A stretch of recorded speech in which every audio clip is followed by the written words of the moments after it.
பொதுவாக டொல்பின்கள் எல்லாமே மனிதர்களோடு நண்பனா பழகக்கூடிய தன்மை கொண்டவை. மனிதர்களுடைய மூளைக்கு அப்புறமா டொல்பின்களின் மூளை தான் அதிகமான சக்தி வாய்ந்த மூளையா கருதப்படுது. இப்படி மனிதர்களோடு நண்பனா பழகிய டேனி அப்படிங்கிற டொல்பின் பற்றி தான் இந்த வீடியோல பார்க்க போறோம். அதாவது இங்கிலாந்துல டோர்சிட் அப்படிங்கிற கடற்கரை ஓரமா தான் இந்த டொல்பின் வாழ்ந்து வந்தது. கடல்ல வழிமாறி போற கப்பல்களுக்கும் கடல்ல வழிமாறி போற மனிதர்களுக்கும் சரியான பாதையை காண்பிக்கிறது தான் இந்த டொல்பினுடைய ஆக சிறந்த செயலா காணப்பட்டது.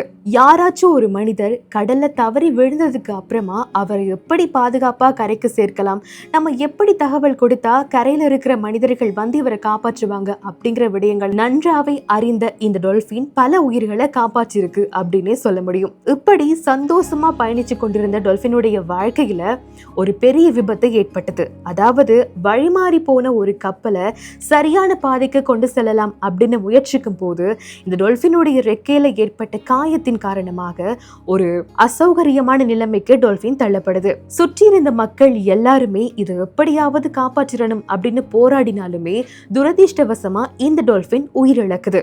டேனியுடைய இந்த இழப்பு அங்க இருக்கிற மக்கள் எல்லாரையுமே ஆழ்ந்த துயரத்துல ஆழ்த்துச்சு. தான் ஒரு கடல் வாழ் உயிரினம் அப்படிங்கிற விடயத்தை மறந்து மனிதர்களோடு மனிதனா வாழ்ந்த டேனிக்கு 2021 டோர்சிட் கடற்கரை ஓரமா ஒரு ஞாபக சின்னத்தையும் வைக்கிறாங்க அங்க வந்த மக்கள். இப்போ டேனி இந்த உலகத்துல இல்ல அப்படின்னாலுமே அந்த டொல்பின் செய்த நல்ல விடயங்கள் மூலம் இன்னும் எல்லாருடைய மனதிலையும் வாழ்ந்துட்டு தான் இருக்கு.